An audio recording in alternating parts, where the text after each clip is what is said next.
Salam alaikum aux musulmans, bonjour à toutes et à tous. Alors aujourd'hui, je vais parler d'un sujet assez délicat et qui concerne aussi la sécurité et l'actualité. Donc sur en fait la psychologie du kamikaze terroriste et ce qui le pousse en fait à commettre un acte criminel de terrorisme. Mais avant de commencer, je vais d'abord préciser certains points où euh, juste des petites clés en fait pour le succès.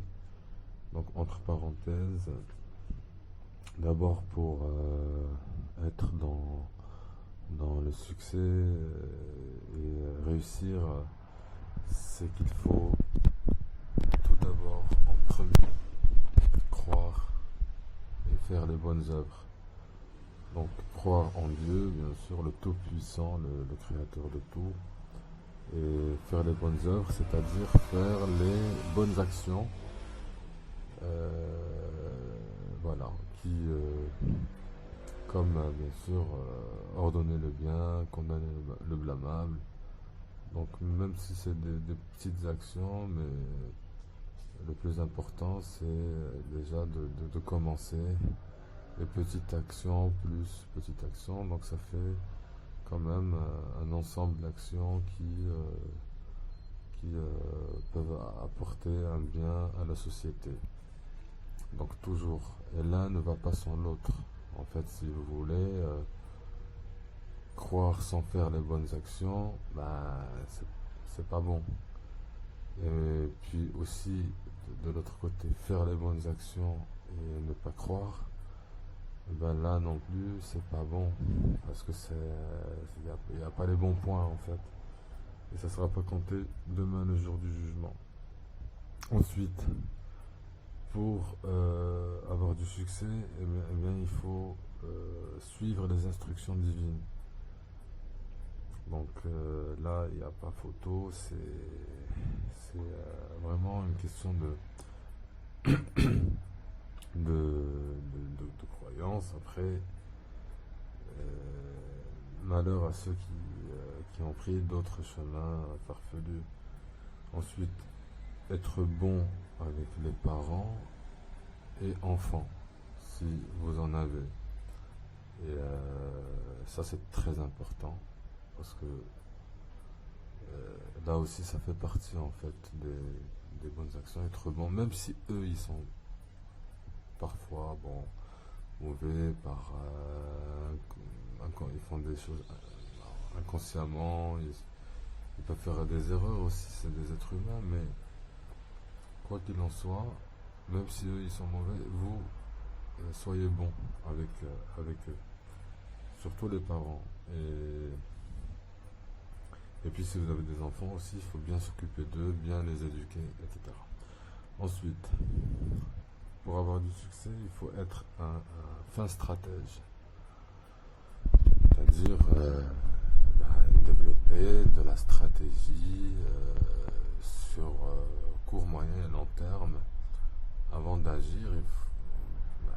C'est-à-dire analyser la situation, étudier la question sous différents angles, voir les différents facteurs et tout ça, donc toutes les probabilités, essayer de mettre en place tous les scénarios possibles, et voilà, donc trouver des solutions avant d'agir. Donc c'est de la stratégie, c'est voir un peu les forces, les faiblesses, quelles sont les opportunités, les menaces, et tout ça. Donc vraiment faire une étude globale de la situation, essayer de prendre du recul, tout ça.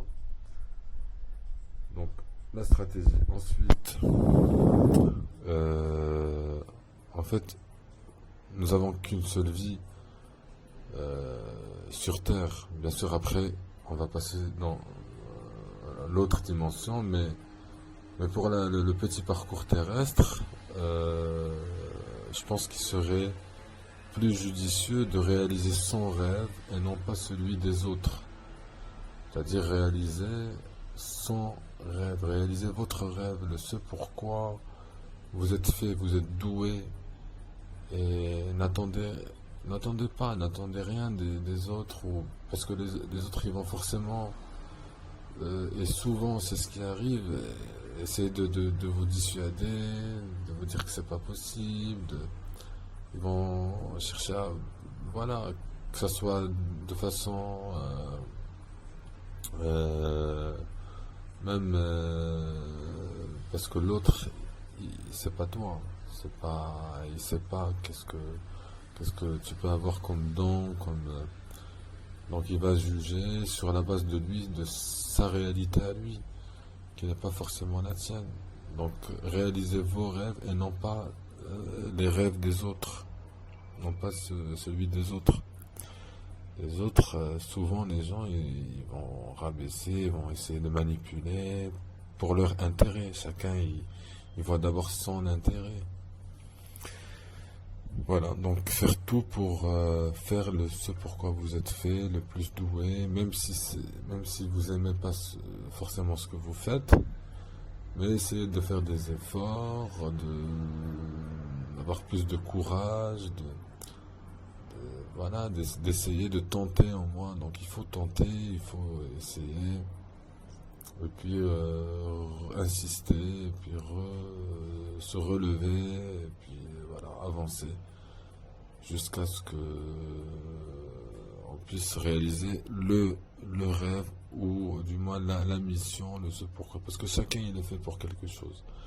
On peut pas tout mélanger. Ensuite, se donner de l'importance, de la valeur, se dire que vous, en tant que être humain dans cette vie, chacun il a de l'importance. On n'est pas là par hasard. Donc c'est pas que parce que vous êtes dans des difficultés, que vous avez des problèmes, que vous n'arrivez pas à s'en sortir, et tout ça, que vous dites que peut-être je suis un bon à rien. Non, parce que il y a des problématiques, il y a beaucoup d'injustices, il y a beaucoup de désordre et d'inégalités. C'est pas forcément parce que toi t'as pas de la valeur. C'est parce que le monde est ainsi fait. Il y a beaucoup de dérapages, d'injustices, ce qui fait que il y a des gens qui sont plus rusés, on va dire, qui profitent de cette situation et qui arrivent à plus s'en sortir que d'autres qui sont plus innocents, qui n'ont pas connaissance forcément des choses et qui se laissent manipuler et qui se retrouvent en difficulté et souvent qui n'arrivent pas à s'en sortir et qui pensent que c'est dû à leur ignorance, mais c'est pas forcément ça. Chacun il a de la valeur, vous avez de la valeur, donc se donner de la valeur, de l'importance. Ensuite, être dans l'action. Parce que si vous attendez que les choses viennent à vous, eh ben là vous allez attendre longtemps. Par contre, il faut aller secouer les choses, chercher les choses par vous-même, agir. Donc être tout le temps dans l'action, même si il n'y a rien de concret, mais faites-vous un programme, faites-vous des rendez-vous, allez voir les gens, proposez des choses, même si on ne vous écoute pas, essayez, insistez, au moins on essaye. On essaie de faire les choses. Si ça marche pas avec celui-là, eh ben, on essaie avec l'autre. Voilà, on agit et c'est sûr que à force d'agir, de taper les portes comme on dit et tout ça, ben, ça finit toujours par payer. Ensuite, donc il y a l'action, j'ai dit, et puis aussi très important, c'est qu'il faut se mettre en tête qu'il faut plaire à Dieu et non pas aux autres. Donc la priorité en fait, si c'est comme si vous avez un rendez-vous et puis vous allez mettre un beau vêtement et vous regardez dans le miroir, en face du miroir, et puis vous allez mettre des choses de valeur sur vous, du parfum et tout ça. Là, c'est pour plaire à une créature qui elle-même, ce n'est qu'une créature, mais vous oubliez souvent de plaire au créateur, qui lui c'est le tout, c'est le tout-puissant. Donc c'est d'abord plaire au créateur. Et ben comment? En faisant ce qu'il nous demande de faire et en faisant attention à faire ce qu'il nous interdit de faire. Donc plutôt de ne pas faire ce qu'il nous demande de ne pas faire, tout simplement. Et puis voilà, après tout va bien. Et c'est pas pour nous punir, c'est pour notre bien, parce que c'est le Créateur. Mais s'il nous demande de faire certaines choses, c'est pour notre bien. C'est comme un manuel d'utilisation. Il nous a conçus, donc il connaît très bien sa conception. Et puis il nous donne un guide pour un manuel d'utilisation pour que tout va bien. Sinon, si on fait autre chose, eh ben ça va mal se passer. Et on aura des problèmes sur tous les plans de famille, de santé, D'accord, juste un exemple. Prenons l'exemple de tout ce qui est illicite, par exemple. Par exemple, la drogue, c'est pas bon. C'est pas bon pour la santé. Eh ben, Dieu il nous dit d'éviter tous ces stupéfiants, tout ce qui peut nuire à notre santé. Et de ne pas jeter notre corps et notre esprit dans ce qui peut nous faire du mal. D'accord? Donc c'est valable pour tout le reste. Tout ce qui est interdit, eh ben c'est pour notre bien. C'est pas pour nous punir. Après, on a toujours le libre arbitre. Mais c'est pour qu'on soit éprouvé. C'est tout. Donc plaire à Dieu et non pas chercher forcément à plaire aux autres. Ensuite, donc ça c'est juste des petites clés en fait que je donne avant de rentrer dans le sujet de base qui est la psychologie on essaie de comprendre comment on arrive à manipuler des jeunes comme ça sur les réseaux sociaux et aussi à travers des imams en fait de mosquées. On va comprendre pourquoi. Donc l'islam, comment l'islam est infiltré à ce jour et pourquoi il y a la menace terroriste aussi à ce jour et qu'il faut faire très attention et que là c'est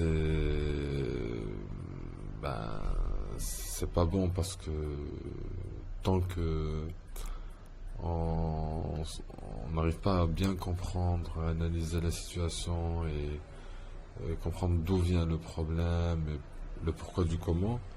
Donc on sera toujours menacé et c'est souvent des gens innocents en fait qui prennent les coups.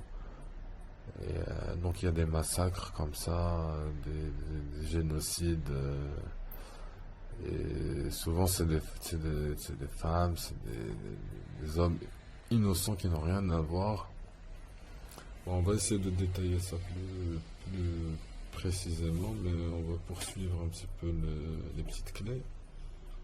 Donc, j'ai dit plaire à Dieu et non pas forcément chercher à plaire aux autres. Ensuite, donc il faut avoir la rapidité d'exécution, c'est-à-dire dans l'action, il faut être prêt à toute réaction de la part de l'autre ou des autres, être en mesure de réagir aussi face à n'importe quelle situation, avoir cette rapidité d'exécution, pardon. Et ben c'est comme voilà, s'adapter un petit peu, être prêt à tout, à n'importe quoi, à n'importe quel moment, à n'importe quand, n'importe où, n'importe comment. Donc, être vraiment prêt psychologiquement et aussi physiquement. C'est-à-dire à ne pas être choqué parce que la vie c'est comme ça. Tout peut arriver n'importe n'importe quand, n'importe comment, n'importe où que vous soyez. Donc on est dans le tout est possible.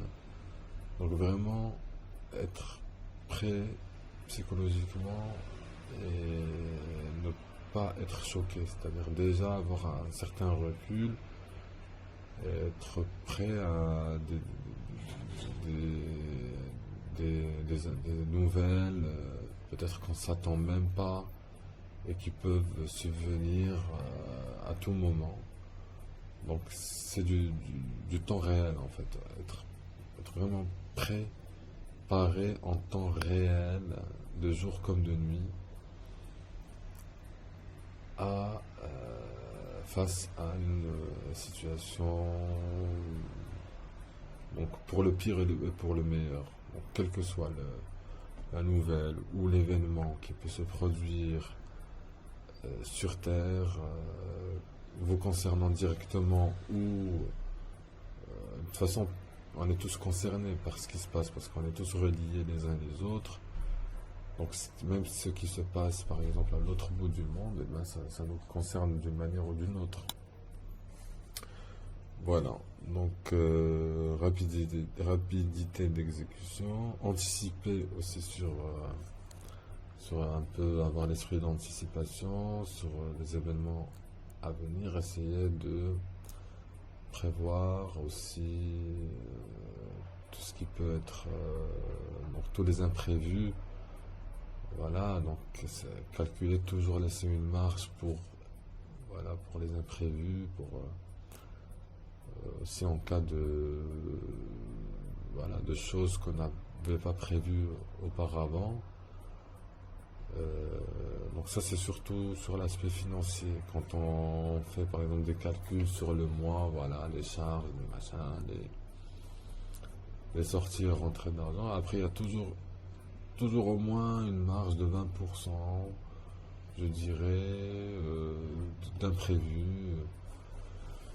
Bon, c'est l'anticipation. Ensuite, prendre le prophète, paix et bénédiction sur lui, comme modèle. Ben c'est-à-dire que les instructions, quand je dis les instructions divines, ben c'est le Coran.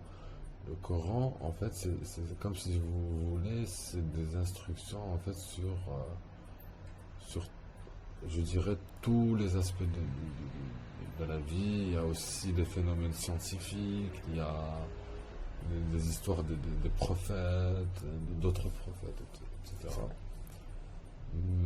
Mais je dirais plutôt, c'est un peu comme si vous voulez les grandes lignes, un peu dessinées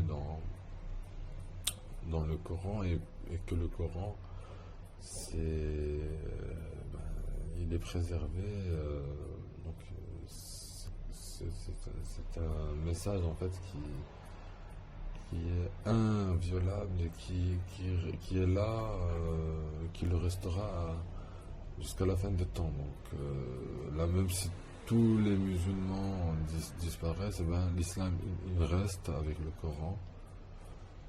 Donc là, c'est une valeur sûre. Après, quand je dis le modèle du prophète, c'est-à-dire que là, c'est plus les détails. Parce que l'islam, en fait, c'est tous les aspects de la vie, du réveil jusqu'au coucher le soir. C'est-à-dire tout ce que vous allez faire pendant toute la journée. Ça va vraiment jusqu'au plus petit des plus petits détails, de comment se comporter avec soi-même, avec les autres, de comment s'alimenter, de comment travailler, de comment combattre et tout ça. Et donc, quand je dis le prophète comme modèle, en fait, c'est qu'il faut, s'il y a un blocage sur une question, sur un détail, de la vie, de comment se comporter, avec, par exemple, dans la vie familiale, dans le travail, avec le gouvernement, ou avec les gens, je ne sais pas, n'importe quelle question que vous pouvez vous poser. Normalement, bon, il y a tout dans le Coran, mais après, je dis plus en détail, par exemple. Prenons un exemple de la prière, eh ben, la prière, c'est dans le Coran. Donc il est dit qu'il faut faire la prière du milieu, donc bon, prier. Après, c'est pas détaillé, il n'y a pas la façon de comment, quel geste il faut faire, est-ce qu'il faut s'incliner, est-ce qu'il faut se prosterner et tout ça. Mais dans l'exemple du prophète, eh ben, il y a tous ces détails. Ça, c'est un exemple. Après, il faut faire attention avec les récits du prophète parce qu'il y a beaucoup de choses farfelues qui ne sont pas authentiques. C'est pour ça que je parle souvent, moi, d'islam authentique et j'en reparlerai après quand on passe à la question de...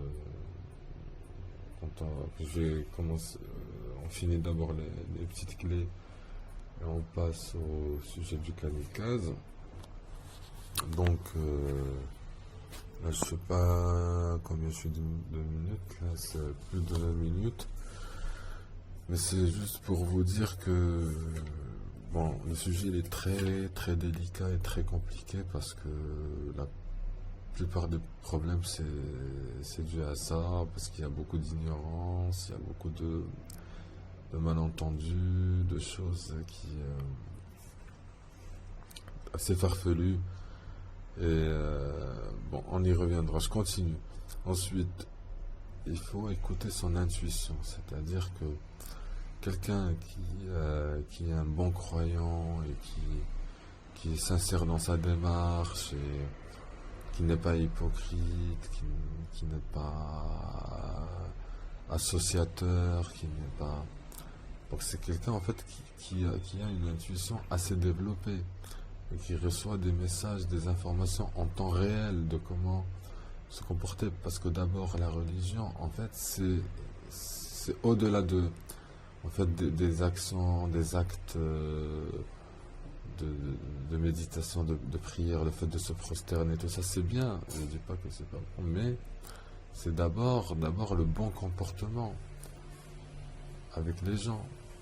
C'est vraiment ça en fait qui importe le plus. Après le reste c'est aussi important parce que ce sont les piliers, c'est aussi demander, par exemple le jeûne, la prière, ce sont des instructions et puis c'est là pour nous aider à avancer, c'est pour notre bien. Les jeûnes, la prière, le pèlerinage si la personne a la capacité de le faire. L'aumône aussi, c'est quelque chose qui purifie.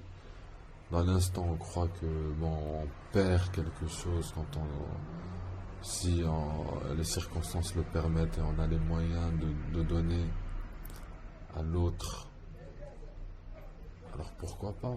C'est sur le moment, bon, on croit qu'on perd, mais en fait on gagne.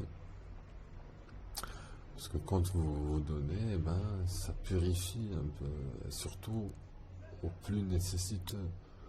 C'est pas juste le fait de donner comme ça, ou aller donner ça à une mosquée. N'allez pas donner aux mosquées, donnez aux gens, cherchez les gens qui sont dans le besoin. On peut les reconnaître, des fois c'est souvent des gens qui n'osent pas en fait demander, mais on sait très bien qui a besoin et qui n'a pas besoin. On n'a pas besoin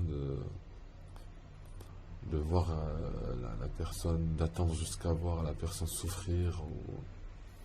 Non, on sait très bien qui a besoin, qui n'a pas besoin, donc c'est des choses claires et nettes. Après, ça dépend de la sincérité de la personne qui fait l'aumône. Et c'est un des piliers. Donc tout ça, c'est aussi important. Le jeûne, la prière, l'aumône, le pèlerinage, si vous avez les moyens, Et l'attestation de foi, ça c'est la première chose. Donc, attester qu'il n'y a qu'un seul Dieu et que le prophète et que Mohammed est le prophète de Dieu, tout simplement. Voilà, donc c'est écouter son intuition, ensuite prendre des risques. Eh ben oui, parce que si vous ne prenez pas des risques, eh ben il n'y a rien qui va se passer. Prendre des risques, c'est pas forcément faire des choses illicites. Prendre des risques, c'est un peu, si vous voulez, tenter les choses. Prendre des risques, c'est voilà, essayer de faire des choses que vous croyez que c'est impossible ou que dans votre imaginaire. Parce que vous n'avez pas essayé de faire du fait de votre conditionnement et de votre parcours limité qui vous donne l'impression que en fait le monde c'est ça, la carte c'est ça, la réalité c'est ça, alors que la réalité elle est toute autre. Et que en fait vous, votre croyance c'est votre petite réalité. Voilà, parce que vous avez été programmé dans un système scolaire, universitaire, dans un programme aussi dans le monde du travail où on vous a formaté pour voilà, ne pas réfléchir, ne pas penser par vous-même, ne pas voilà, dépasser ses limites et pouvoir prendre des risques et se dire qu'il y a plus que ça. Donc c'est pour ça qu'il faut vraiment faire un travail de déconstruction et tout remettre en question et revoir un peu ses cartes, prendre du recul et se dire que la carte en fait du monde qu'on a dessiné dans les cartes de géographie, de cours de géographie, bah, ce n'est qu'une carte en fait, ce n'est qu'un dessin. Après sur la réalité, c'est pas exactement ça, c'est pas vraiment exactement de la même façon que ça se produit. C'est pour ça qu'il faut sortir de chez soi et puis voilà, sortir un peu du cocon, des couveuses, parce que depuis la naissance, on est dans des couveuses, en fait, la couveuse de la famille, ensuite la couveuse de l'école, ensuite la couveuse la voiture, les transports. On est tout le temps dans des cocons qui nous empêchent d'être plus expansibles et plus de connaître. Et puis la réalité des uns, c'est pas forcément la réalité des autres. Et puis on est tous différents, on n'a pas tous les mêmes potentialités. Donc au moins essayez de voir vos potentialités. Des fois, la personne elle a des capacités énormes, mais elle ne le sait pas parce qu'elle a été formatée, donc elle croit qu'elle a des limites, qu'elle peut pas. Alors que si elle essaye de c'est pour ça que ensuite il y a un point très important, c'est le fait de sortir de sa zone de confort. Voilà, donc prendre des risques, c'est aussi sortir de sa zone de confort, de ses les habitudes, voilà, du formatage un peu. Et c'est là où vous allez faire de l'expérimentation, des expériences, et puis bien sûr, vous allez toujours être éprouvé, mais ça sera d'une autre façon, d'une autre manière. Vous allez avoir un autre regard sur le monde, sur vous-même, sur les autres. Et puis quand je dis sortir de sa zone de confort, c'est pas forcément faire des choses dangereuses. Et même quand je dis prendre des risques, c'est pas se jeter dans la gueule du loup comme on dit, ou faire des choses insensées, irréalistes. Non, toujours, bien sûr, des choses sensées, des choses dans le cadre des instructions divines et, et réalistes, mais possibles. Et puis sortir de sa zone de confort, c'est aussi l'action. C'est le fait de bouger, d'essayer, de voir au moins pour connaître ses potentialités et ses capacités. Ensuite, faire ce qu'Allah aime et pas ce que nous on aime, comme la plupart des coachs vont vous dire ou des gens qui sont dans le développement personnel, ils vont vous dire faites ce que vous aimez. Faites, eh ben non, parce que si vous suivez, si vous faites ce que vous aimez, eh ben vous allez suivre vos passions, vos désirs et vous serez emporté par. Vous allez faire commettre beaucoup d'erreurs. Pour vous, c'est des choses bien parce que bon, ça sera embelli. Vous allez croire que vraiment vous êtes bien parce que vous aimez bien. Mais il ne faut pas forcément faire tout ce qu'on aime parce que des fois c'est un mal c'est un bien mais c'est mal pour nous. Nous on croit que c'est bien parce qu'on aime. Et des fois ça peut apporter beaucoup de problèmes. Mais faire ce que Allah aime, et même si parfois c'est un peu contraignant, mais c'est pour notre bien. C'est-à-dire que c'est dans l'endurance, c'est un peu dans l'effort, qu'on grandit. Tu vois, si vous voulez arriver au sommet de l'Everest, je crois que c'est ça, c'est l'Everest, c'est le plus haut sommet sur Terre. Eh ben, il faut souffrir un peu. Il faut quand même faire souffrir, et c'est pas forcément des choses qu'on aime. Hein. Souffrir, grimper, les montagnes, le froid, le manque d'oxygène, et puis il y a des risques de tomber, les avalanches et tout ça et tout ça. Mais on le fait quand même parce qu'on va arriver au sommet. Donc c'est un peu une parabole.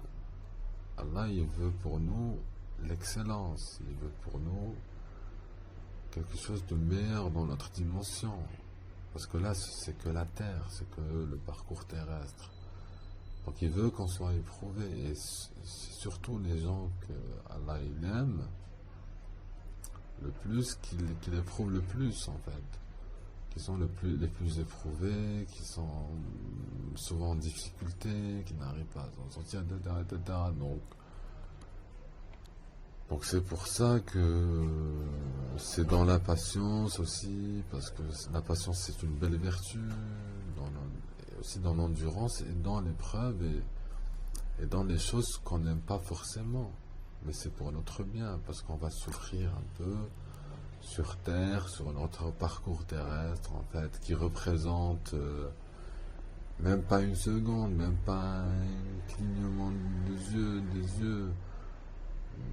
mais ça représente rien par rapport à l'immensité, par rapport à l'autre dimension qui nous attend, en fait, par rapport à la vie éternelle, à l'éternité. Après, c'est un choix. Si vous voulez vivre le paradis sur Terre, troquer sa vie céleste pour une vie terrestre qui ne mérite pas, après, c'est à vous de voir. Mais si vous suivez les instructions et si vous faites ce qu'Allah aime, eh ben, vous avez les deux. Et ça, c'est bon quand même. C'est même excellent. Vous avez et le paradis sur terre et le paradis éternel. Donc, je pense que... Et puis aussi, vous avez le bonheur parce que des choses incroyables. Tu vois, même des fois on trouve des gens qui sont très puissants, très riches, ils ont des milliards et tout ça, ils sont pas heureux. ils sont toujours en manque, ils sont toujours stressés, ils n'arrivent pas à dormir, ils sont malades, ils ont des problèmes graves et tout. Alors que des fois, tu trouves quelqu'un de simple, qui mène une vie très simple, mais qui croit, et puis il est très heureux. Et puis c'est ça ce qui est garanti en fait. Quand vous êtes proche du Tout-Puissant, vous êtes heureux, quel que soit votre statut, votre situation, votre richesse, ou peu importe. Vous avez cette paix intérieure, vous avez ce silence intérieur et cette tranquillité, c'est le bonheur. Et puis c'est garanti en fait, c'est ça ce qui est magnifique. Donc faites ce que Allah il aime et pas ce que vous aimez ou les autres ils aimeraient que vous fassiez.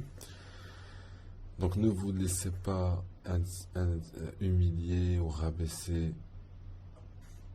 parce que personne n'a le droit de le faire. Ne vous laissez pas être jugé par rapport à votre statut, ou par rapport à votre couleur, ou par rapport à votre origine, ou votre... voilà, donc personne n'a le droit de juger personne. C'est le Tout-Puissant qui juge.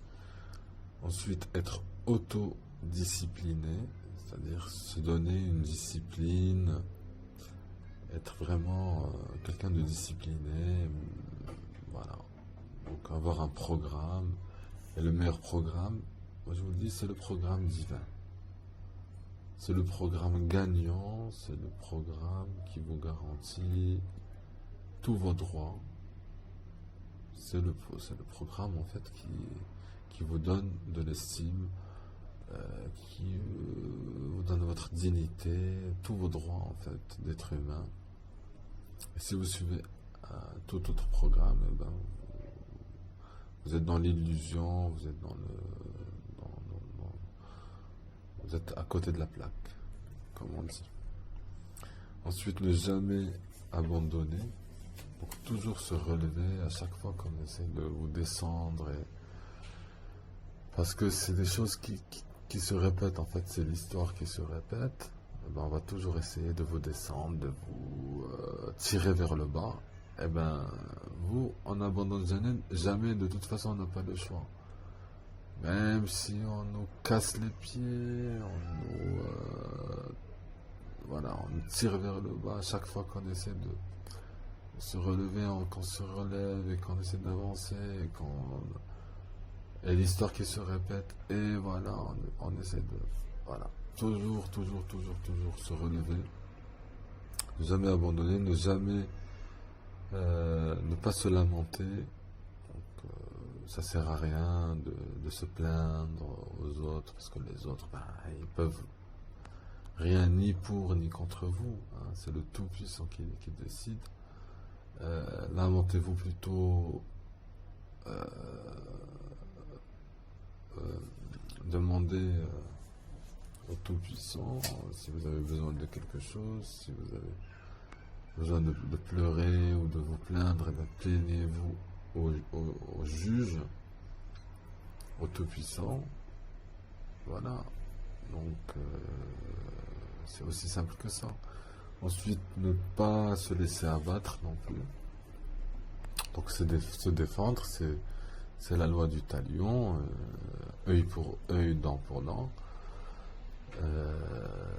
Voilà, parce que ça sert à rien. Après, pourquoi se laisser faire, se laisser attaquer? De toute façon, dans le Coran, il n'est jamais question d'attaquer qui que ce soit ou de tuer. Mais c'est toujours une question de se défendre, de légitime défense, de combattre ceux qui vous combattent. Et je pense que c'est quelque chose de tout à fait normal. Si quelqu'un il vient, il veut vous attaquer, vous prendre votre argent, ou attaquer votre honneur, votre personne, votre sang et tout ça, donc se défend, tout simplement. Après, bon, on y reviendra. Là où c'est dangereux, c'est quand il y a des récits prophétiques qui ne sont pas authentiques, qui incitent à la violence, et ça, j'y reviendrai plus tard dans...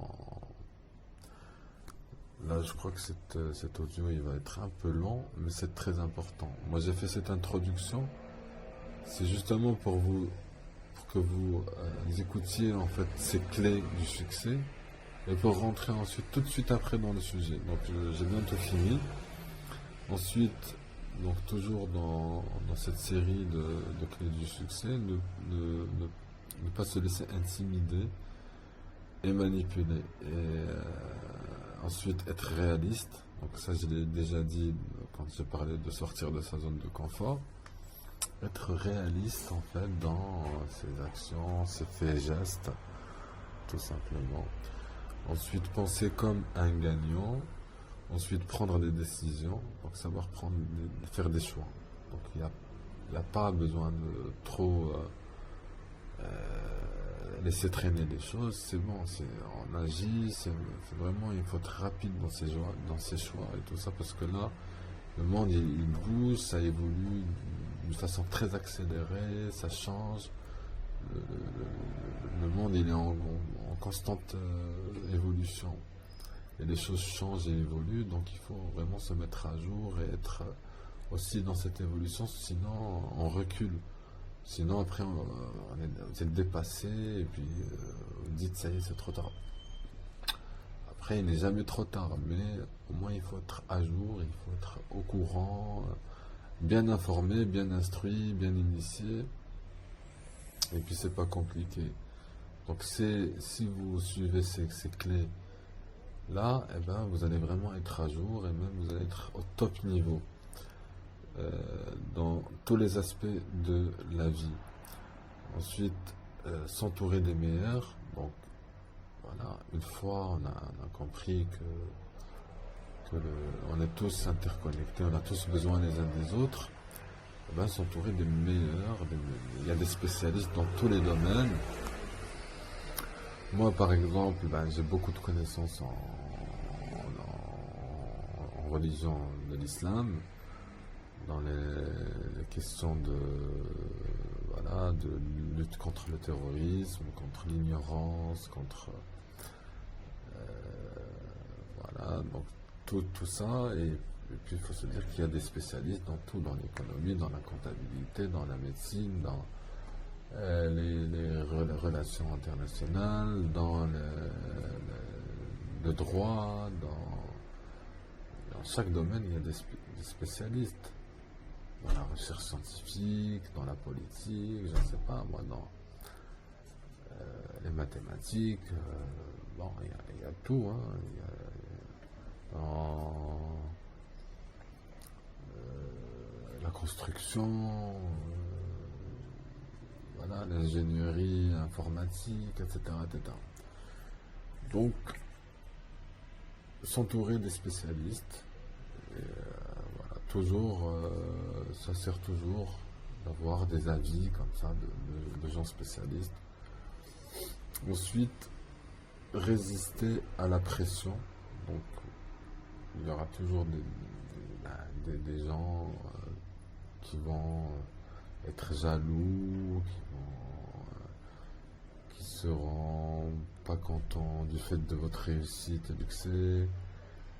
Donc voilà, il faut résister à la pression et se faire un bouclier en fait de toutes ces menaces, être déjà avoir conscience que vous n'allez pas être, on n'est pas forcément aimé par tout le monde, même si vous êtes dans le succès, dans la réussite, eh ben, il y aura toujours, on peut pas plaire à tout le monde comme on dit. Donc il faut résister à la pression, au chantage, aux menaces et tout ça. Il faut être prêt, fort psychologiquement pour résister à tout ça et puis surpasser tout ça, parce que bon, ça c'est des choses qui existent. Donc déjà prendre en considération tout ça et être conscient que c'est un passage obligé, que tu peux pas réussir si tu n'as pas des adversaires en fait. Et là, ça doit être pris en considération pour au moins que vous soyez voilà, préparé à vous protéger déjà, d'accord, et ensuite à affronter toutes les attaques avec courage et avancer et surpasser tout ça.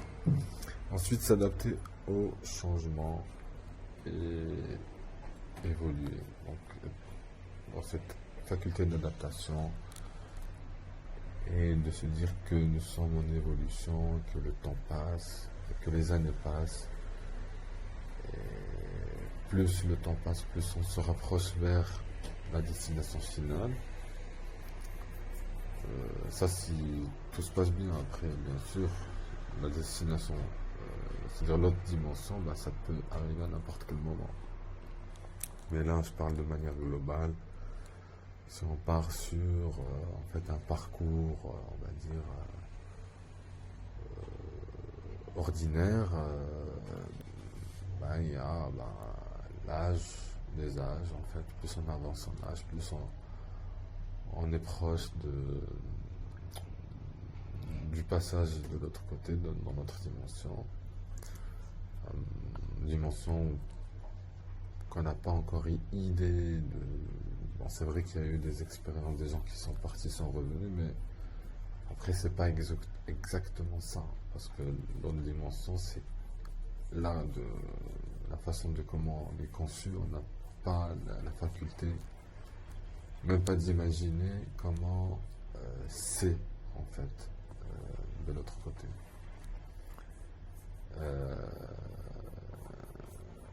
Là, je rentre directement dans le vif du sujet pour parler un petit peu de la psychologie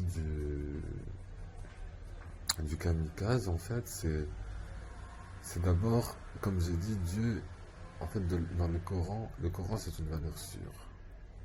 Après, comme Allah nous dit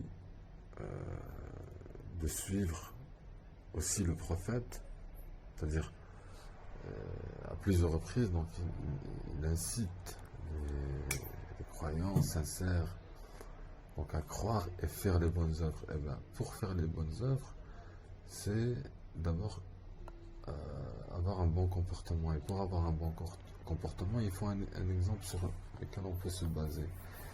Et puis, dans le Coran, Allah dit qu'il faut suivre l'exemple du prophète, donc suivre les instructions divines, mais aussi suivre quand même l'exemple du prophète. Et c'est d'où l'importance d'avoir une connaissance et d'avoir assez d'intelligence et faire beaucoup d'efforts en fait pour analyser et suivre justement le comportement et l'exemple du prophète. Et ça passe à travers les récits du prophète, paix et bénédiction sur lui. Donc, et c'est là où il y a le problème, parce que c'est là où les ennemis de l'islam, pour donner une mauvaise image de l'islam, ils ont pu infiltrer donc les récits du prophète, paix et bénédiction sur lui, parce que le Coran, lui, il est préservé, il est protégé. Ils sont pas arrivés à l'infiltrer, ils pourront jamais, parce que Allah dit clairement qu'il est le protecteur du Coran. Donc ça, c'est quelque chose de très important. Je suis en train de voir 49 minutes. Bon, c'est pas grave, on continue. Peut-être ça va faire une exceptionnellement, cette intervention elle a duré, mais c'est un sujet très important parce que le complot il est toujours là. Parce que nous vivons, en fait, et ça c'est clairement précisé, les complots existent.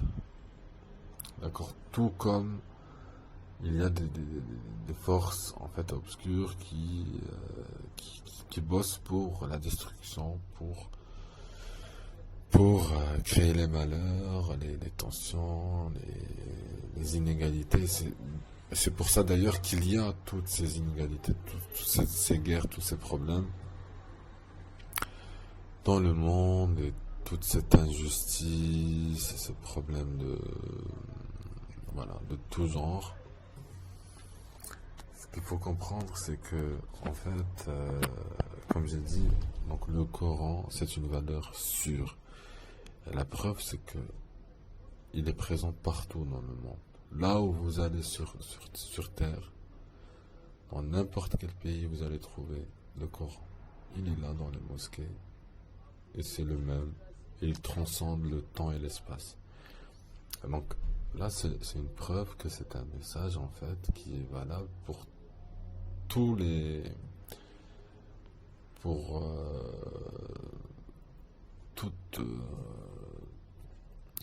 tout le monde, et qui transcende le temps et l'espace. C'est-à-dire qu'il est là, et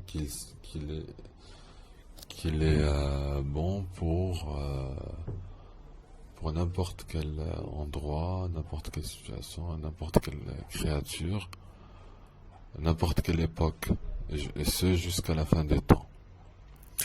Après, donc le problème il est où?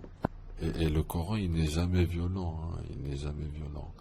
Au contraire, c'est un message de lumière, de paix, d'amour. Allah nous dit qu'il nous a créé de peuples et de tribus pour faire connaissance, pour que faire connaissance, et que celui qui a une plus grande valeur auprès d'Allah, c'est celui qui a un grand degré de piété. C'est pas celui qui a un compte en banque énorme ou qui a de la classe, ou je ne sais pas quoi. Bref. Donc maintenant, l'islam, si vous voulez comprendre l'islam, c'est que l'islam, il est infiltré. D'accord? Le problème, c'est que il y a l'islam authentique, donc c'est le Coran, et c'est vraiment, là il faut faire beaucoup d'efforts et d'analyse pour faire la part des choses. Et c'est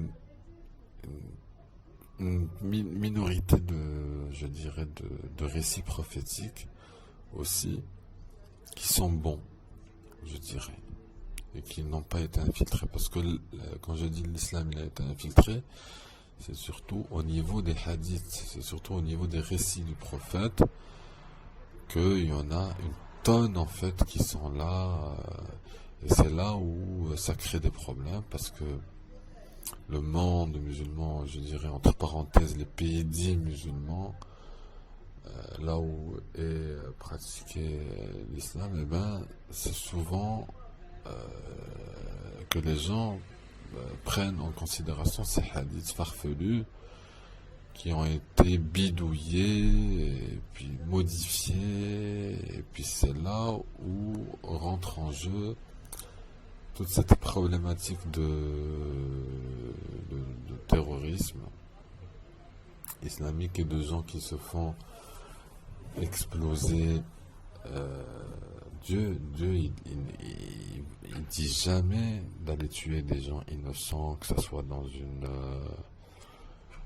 une agence de comment il s'appelle ça, de publicité, dans un journal, ou dans un restaurant, ou dans un métro. Il dit jamais. Dieu, il est bon, il est miséricordieux, c'est le Tout-Puissant. D'accord? l'islam authentique de Allah le Tout-Puissant, il dit jamais. Je parle bien de l'islam authentique, hein. Je parle pas de l'islam bidouillé, parce que si je pense que je vous apprends rien, mais il y a plusieurs islams, on est bien d'accord. Il y a l'islam des chiites, il y a l'islam des sunnites, il y a l'islam des salafistes, des Daesh, il y a l'islam des soufis, il y a au moins une centaine de courants, au moins, je sais pas, une soixantaine, je ne sais pas. En tout cas, il y a plusieurs courants, les wahhabites, les bahaïtes, et puis dans chaque branche, en fait, il y a des sous-branches, il y a différentes écoles coraniques, les malikites, les hanbalites, les hanafites, les shafiites, et tout ça, en fait, c'est des divisions et ça crée des... Alors que l'islam, c'est l'islam, c'est l'islam de Allah. On n'a pas besoin de... voyez, après, c'est là où c'est farfelu, où ça se complique, c'est surtout au niveau parce que quand je dis l'islam a été infiltré, c'est pas au niveau du Coran, parce que le Coran, il peut pas être infiltré. Et c'est jusqu'à la fin des temps. Mais c'est surtout au niveau des hadiths où il y a des milliers de récits qui ont été inventés par certains, parce que ils se sont servis, en fait, ils ont utilisé l'islam pour leur propre intérêt, tout simplement, pour utiliser des mots simples, hein. Il n'y a pas besoin d'être un génie pour comprendre ça. On le voit bien dans les pays du Golfe, dans les pays du Nord-Afrique, en Afrique et tout ça, dans les pays soi-disant musulmans, alors que en France, par exemple, eh ben, il y a un meilleur islam, il est plus authentique. Moi, je dis, en France, l'islam, il est plus authentique que dans les pays dits musulmans, entre guillemets. Ça, c'est une réalité. En France et en Europe. Parce qu'il n'y a pas des intérêts derrière. C'est des pays où vous avez la liberté de choisir la religion que vous voulez, et puis il n'y a pas des intérêts idéologiques et surtout économiques. On va le voir plus tard. Et c'est là où le plus grand danger, c'est au niveau des hadiths, parce qu'il y en a plein qui ont été inventés, il y en a plein qui ont été modifiés, on a rajouté des trucs, on a bidouillé, et puis voilà, ça crée des kamikazes, tout simplement. Parce que quelqu'un vraiment qui va mettre une ceinture d'explosifs et qui va aller s'exploser parce que il a étudié, parce que c'est un musulman, il a étudié l'islam, donc il a étudié son gourou, son cheikh ou son imam. Et d'ailleurs, l'imam, en fait, c'est salafiste, c'est fausse barbe, en fait. Ils incitent les gens à la haine, à tuer les mécréants et tout ça. Pourtant, ils le font pas. C'est souvent le petit jeune qui vient de commencer, qui vient de découvrir, voilà, qui a dû voir une dizaine de vidéos sur YouTube. Et c'est souvent ces profils-là qui vont se faire exploser ou qui vont prendre la calache et qui vont tirer sur les innocents qui n'ont rien fait. Et ça, c'est interdit. Dieu, il demande, il va jamais dire d'aller tuer des femmes, des enfants, des civils comme ça dans des lieux publics ou même dans des endroits privés, peu importe. C'est jamais Dieu, il demande de tuer son prochain. Dieu, il demande de connaître, de comprendre, de bien se comporter avec son prochain, quel que soit son origine, sa couleur, donc c'est là où je dis moi que le danger que l'islam il a infiltré, c'est à ce niveau-là où il y a plein de récits qui sont pas du tout authentiques et qui nous donnent, donc bien sûr avec tout l'aspect technologique, et là c'est aussi volontaire, parce que c'est en fait tout est lié. Et donc toute la partie image et technologie, eh ben, c'est les services secrets des grandes puissances qui sont liés avec les pays salafistes, wahhabistes et tout ça. Et donc il y a des financements et tout ça pour créer le chaos. Et ça, là on tombe dans du satanisme, dans des choses insensées. Et c'est ce qui crée les guerres et tout ça, qui n'a rien à voir avec l'islam authentique. Donc ça, il faut bien le comprendre. Il faut savoir pourquoi il y a tous ces courants et toutes ces divisions. Parce que toutes ces divisions aussi, ça apporte en fait des conflits d'intérêts. Alors qu'il y a un seul islam, il y a un seul Dieu, une seule religion qui est celle de l'amour, de la paix, de l'ouverture, de rencontrer les autres, de les connaître. Et pas de la haine, en aucun cas de la violence et de tuer son prochain. Donc la psychologie du kamikaze, lui, parce que on lui a fait un lavage de cerveau en fait, donc c'est de l'endoctrinement, il a été programmé en fait à force aussi parce qu'il y a beaucoup d'ignorance dans les pays dits musulmans, et c'est souvent, malheureusement, et c'est une réalité des Arabes, parce qu'il y a beaucoup d'ignorance dans ces régions-là, il y a beaucoup de confusion, d'hypocrisie, de choses pas bien, de charlatanisme. Donc des gens qui ont associé à Dieu d'autres divinités, qui s'adonnent à adorer autre chose que le Dieu unique.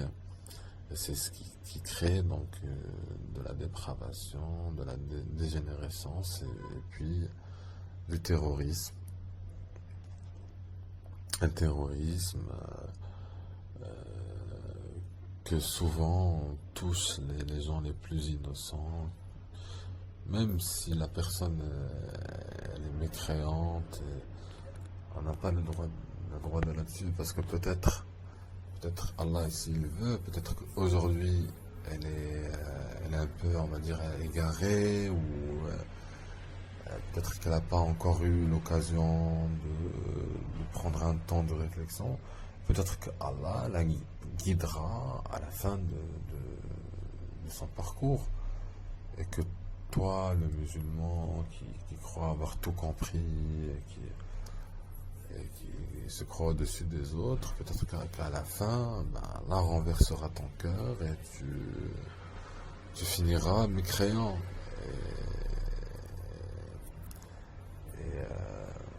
Comme on dit, c'est toujours le dernier acte en fait qui compte, parce que la personne, elle sera jugée elle sera ressuscitée sur vraiment sa dernière action.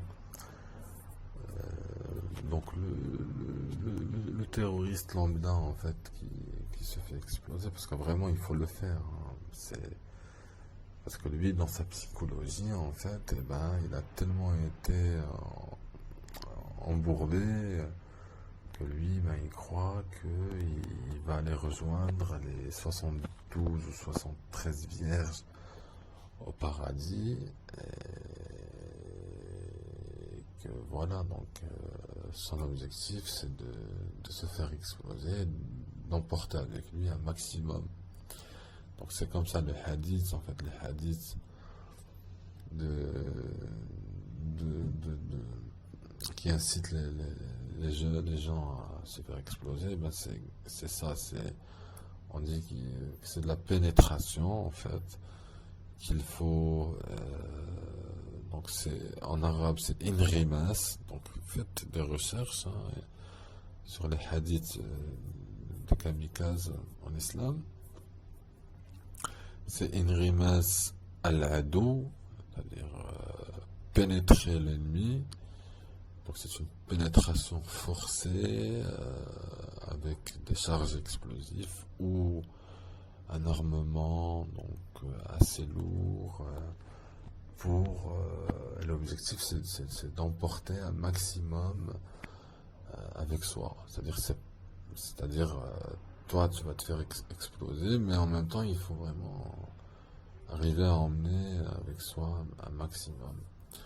Et là c'est pas du tout bon parce que le jeune il a tout compris, en fait, il a compris toute la religion en l'envers.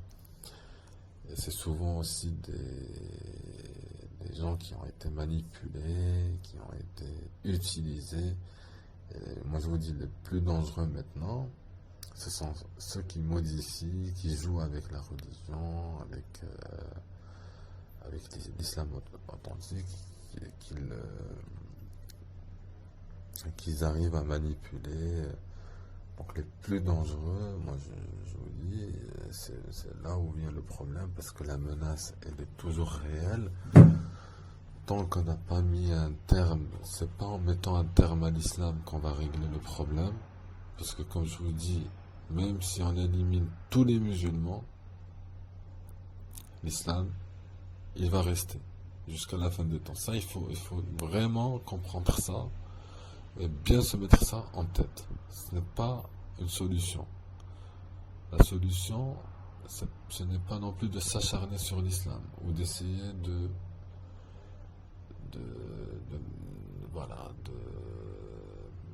compromettre en fait l'islam et d'influencer les gens, sur dire que l'islam c'est le terrorisme et tout ça, parce que ça c'est pas vrai. L'islam parce que ça, ce que fait le kamikaze, en fait, c'est pas du terrorisme. Le terrorisme, c'est rien, c'est de la terreur. Mais c'est du crime. C'est des criminels.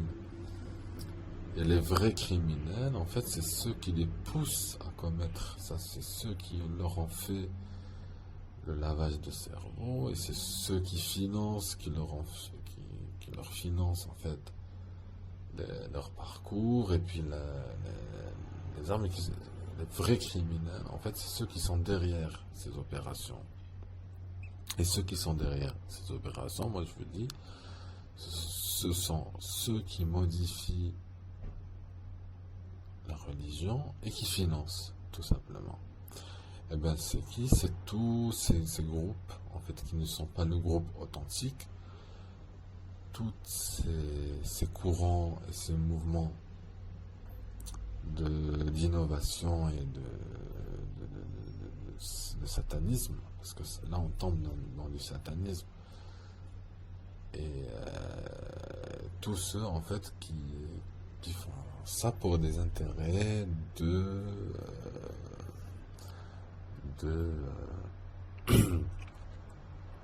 pouvoir et d'argent.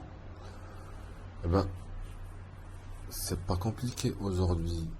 Si on voit ceux qui se battent, en fait, pour garder leur pouvoir et leur argent, c'est pas compliqué, hein. Il suffit de voir un peu la carte du monde, de voir un petit peu les pays, qui gouverne quel pays, etc., etc. Et donc ce sont ces gens-là qui sont les plus dangereux, qui sont au plus bas étage de l'enfer, parce qu'ils jouent avec la religion. Et de toute façon, Allah, il sait très bien, il voit tout, mais il les laisse faire, et de toute façon ils vont pas s'en sortir. Tu vois, ils vont payer tôt ou tard. S'ils ne payent pas sur terre, eh ben ils vont payer à la fin. Ça c'est sûr. Maintenant, ils jouent avec, en fait, avec un peu l'ignorance des gens, avec la fragilité des gens, la manipulation et tout ça. Ils sont souvent des victimes, en fait, que ce soit les gens qui se font exploser ou qui vont se faire exploser. Donc, de toutes les façons, les criminels, c'est ceux qui financent, ceux qui manipulent. Et donc là, c'est vraiment très compliqué parce que là, ça se passe à des très hauts degrés des sphères un peu secrètes et tout ça. Et c'est eux les plus dangereux. Donc ils jouent avec l'islam authentique. Moi, je vous dis, c'est celui euh, qui est pratiqué en Europe, par exemple. Il est plus authentique, pas tout à fait authentique, mais plus authentique dans les pays dits musulmans. Même si dans ces pays-là, bon, il y a l'appel à la prière, il y a un nombre incalculable de mosquées et tout ça. Mais je vous dis, il y a beaucoup d'hypocrisie là-dedans, parce que c'est juste, en fait, l'apparence. Mais le contenu, en fait, il est bidouillé. Il est farfelu.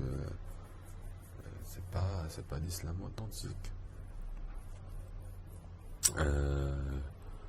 Donc là, moi, pourquoi j'ai fait ça, j'ai commencé par donner des clés et tout ça pour dire que la menace, elle est toujours existante, parce que le complot, il est toujours là, il sera toujours là.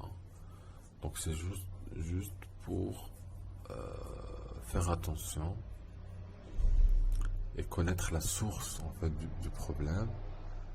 Et puis, au lieu de s'acharner sur l'islam, il faut s'acharner sur les mauvais musulmans, sur ceux qui manipulent, sur les gourous, en fait, les gourous, les imams corrompus, et se dire qu'il y a aussi des bons musulmans, hein. Il y a des bons musulmans, mais que la plupart, en fait, ce sont des fausses barbes. Il faut faire très attention, même pour les gens qui se recherchent et qui veulent se convertir, il faut faire très attention. Moi, je vous dis, il faut vraiment faire attention à ces chouyours et ces imams et tout ça. Ne pas croire forcément, parce qu'ils ont tendance à compliquer, en fait, les choses et tout ça. Comme je vous ai dit, parce qu'ils modifient pour des intérêts de pouvoir et d'économie. Mais suivre tout simplement Allah, le Créateur, le Tout-Puissant. On n'a pas besoin forcément d'un imam, de mosquée qui va nous dire quoi faire et quoi ne pas faire. Allah, il dit très bien, c'est clair. Et voilà. Le message, il est clair, hein. Et même la preuve, c'est que Allah, il dit, nous avons exposé ici un livre clairement explicite. Donc on n'a pas besoin de ces imams qui manipulent et tout ça pour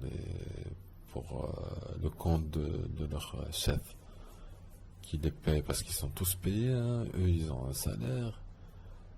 Et puis voilà, c'est les dictateurs, en fait, qui les payent pour modifier l'islam, et comme ça sert leur intérêt.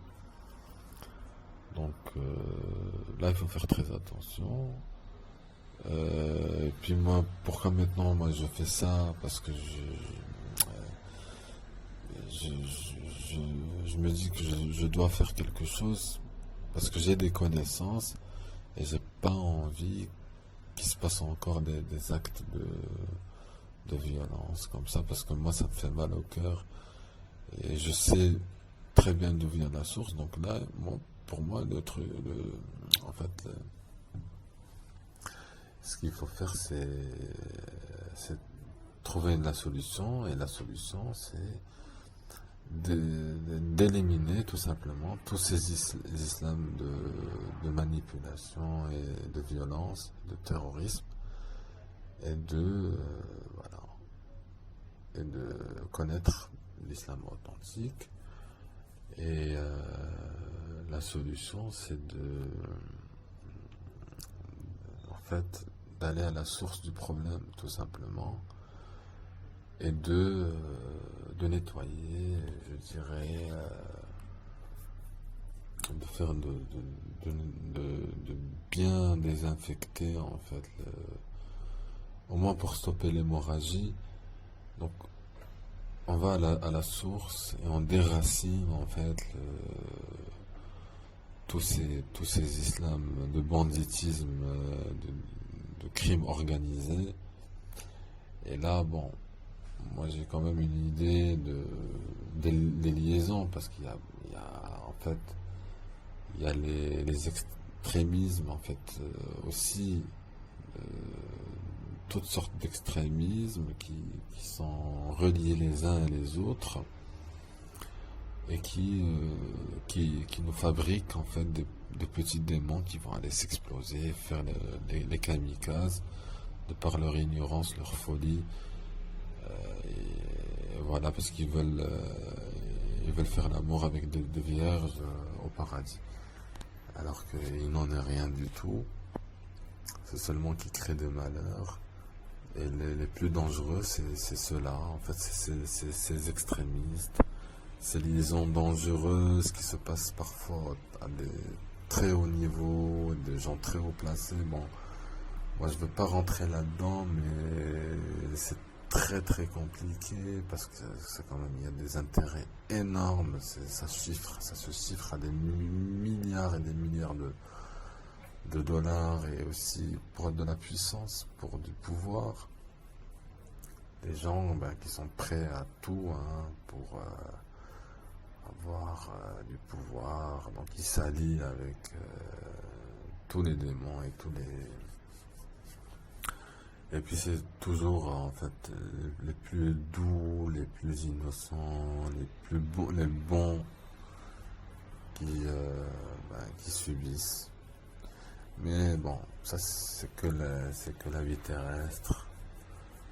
De toute façon, nous avons tous rendez-vous le jour des comptes, et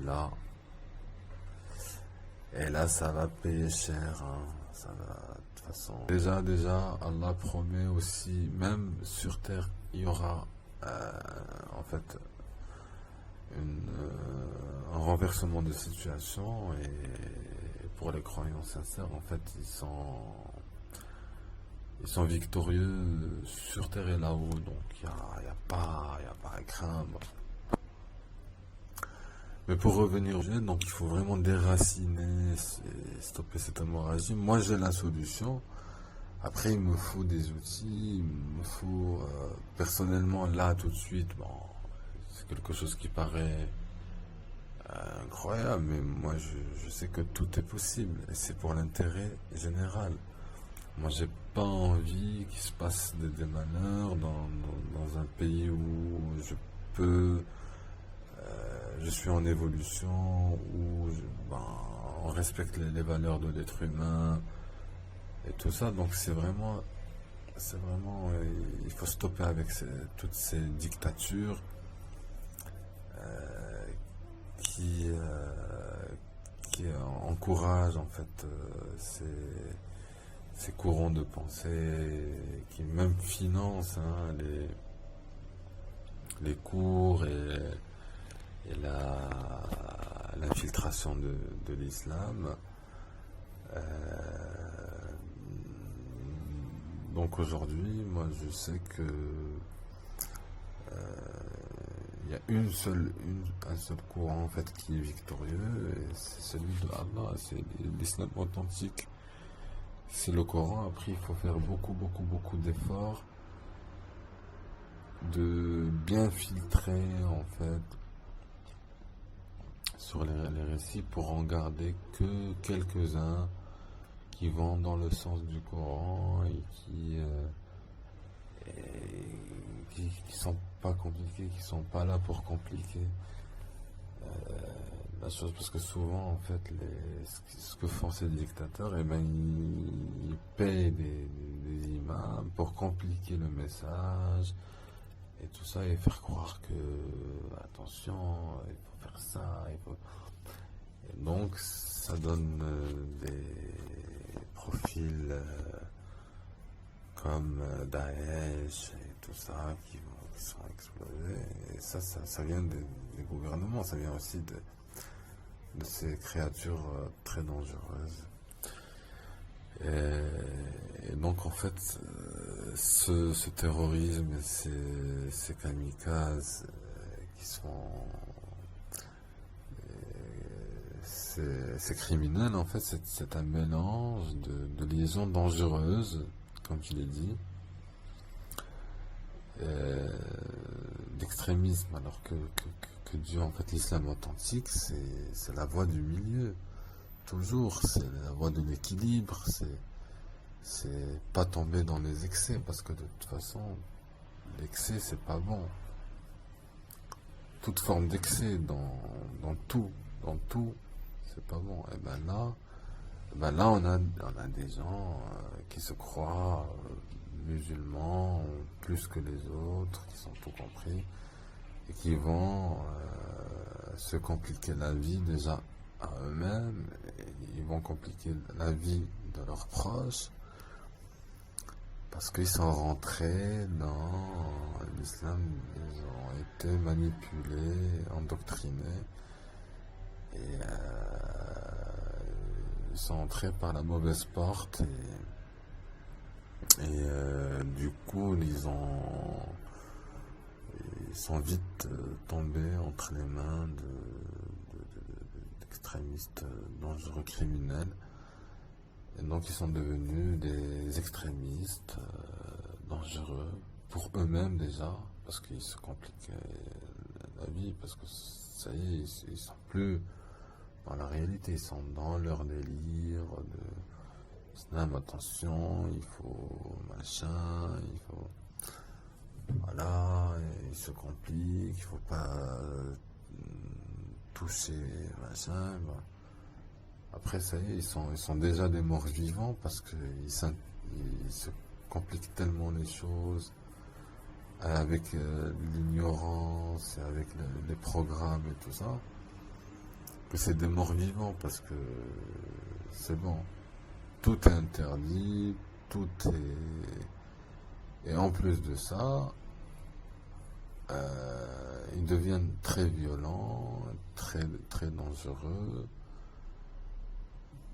Voilà. Et ça nous donne des malheurs comme ça, des choses qui se passent. Bon, voilà, ça c'était juste pour parler un petit peu, pour la parenthèse du profil un peu du kamikaze.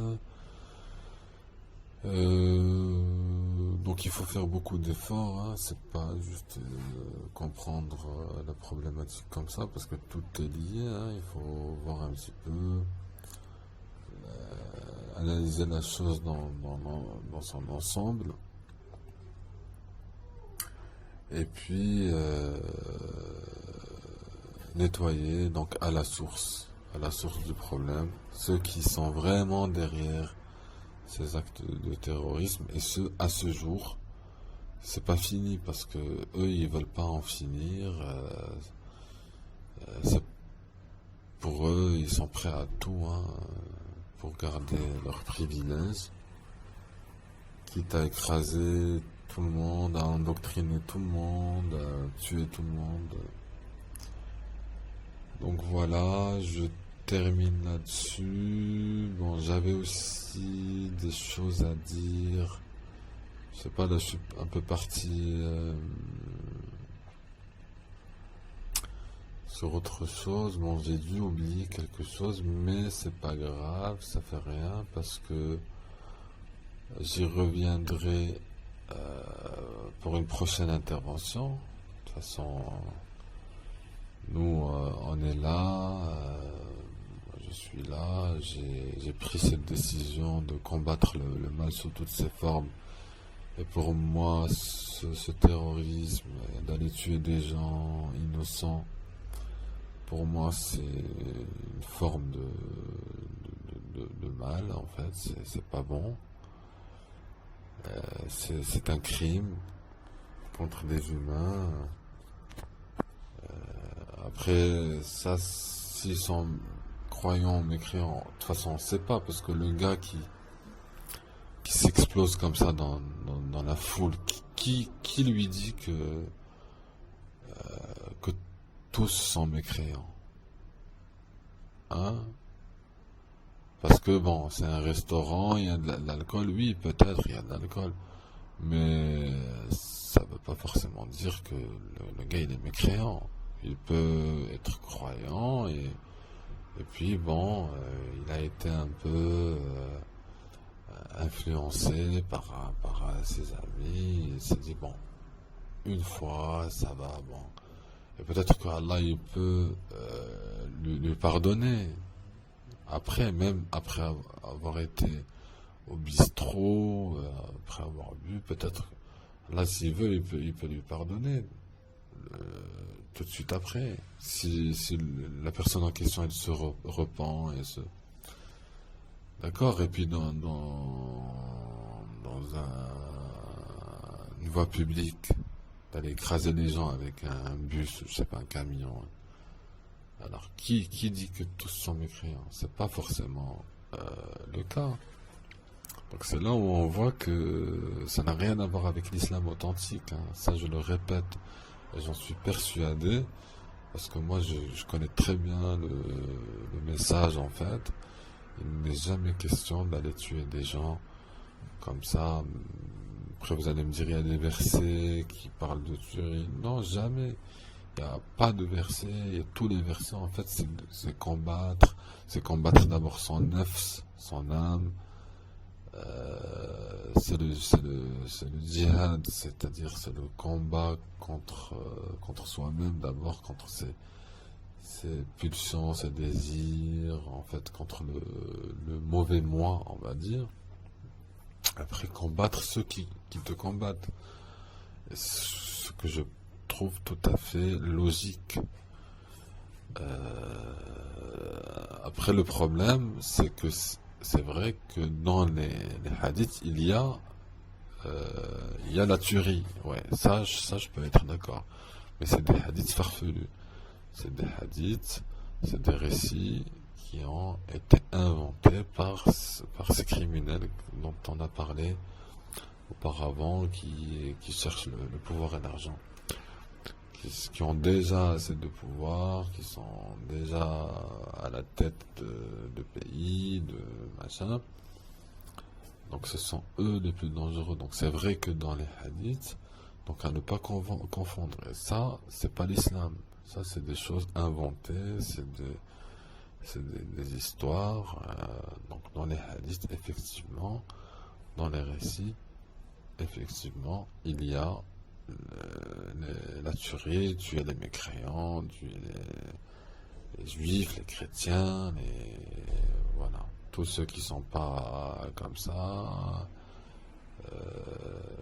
Voilà, ça, je peux être d'accord, mais c'est pas l'islam. C'est pas du tout l'islam. Voilà, donc je sais pas combien. Ah là c'est 1h30, donc là je vais m'arrêter. Donc comme ça fait 1h30 exceptionnellement. Après, s'il y a des choses d'autres éléments qui vont sûrement subvenir, eh ben on refera je referai une autre intervention sur YouTube. Je vous remercie de m'avoir écouté et à la prochaine avec l'autorisation du Tout-Puissant, qu'Allah nous facilite, qu'Allah nous apporte tous ses bienfaits et qu'il nous aide à surpasser et à affronter toutes les épreuves avec sagesse, patience et endurance. Amen.